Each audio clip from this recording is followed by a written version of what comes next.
terrible story of a completely different nature now, and the area around Horsham in Western Victoria was just one part of Australia hit hard by flooding early this year. However, Horsham can perhaps lay claim to one of the more unusual aftermath stories, and it involves a bull by the name of Bernard. So to tell us more, we're joined on the phone now by the ABC's rural reporter in Horsham, Laura Poole. Good morning. Now, Laura, I believe you've taken the journey out there. What did you find? Most unusual day at work yesterday. So I went out on a boat on Lake Buloke, which is just north of Donald in Western Victoria. Out on a boat, it was about a 1 kilometre trip, and in the middle of Lake Buloke there's this small island, and on the island is a 700 to 800 kilogram Angus bull who's been stranded there since January.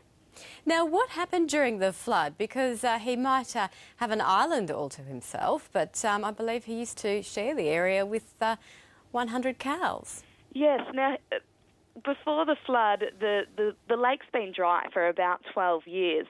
So the owner of Bernard, Graham Hodge, he owns over 1,000 hectares of the lake bed, and Bernard and about 100 cows, they were just grazing the lake bed as they had done for quite some time. And then when Victoria received that torrential rain and all the rivers rose up, the Richardson River that fed Lake Buloke filled the lake really quickly, and the cows, they scattered, they went to higher ground, but Bernard stayed put on this little island in the middle of Lake Buloke. So, yeah, he's out there all by himself, and 192 days by himself, and he's getting quite cranky at times. I can just imagine. Quite a serious note, really, for a bull. But can you just tell us, how has he been surviving then? So each week, Graham Hodge, who owns the bull, he ferries out hay in a small boat.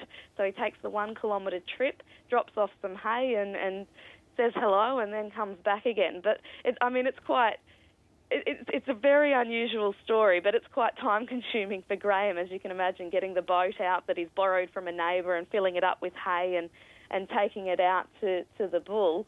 And the other thing is, for Graham, is half his farm's still underwater, so he's had to sell off some of the cows and de-stock a bit and he's still got this problem of, how do I get Bernard off the island? Because the lake is 2 metres deep in the middle, and it's about 1 kilometre to shore, and that's too far for a bull to swim. So he's approached some of the authorities like the SES and the Army and the Department of Primary Industries here in Victoria, but still no solution is coming forward as to how to get Bernard off this island.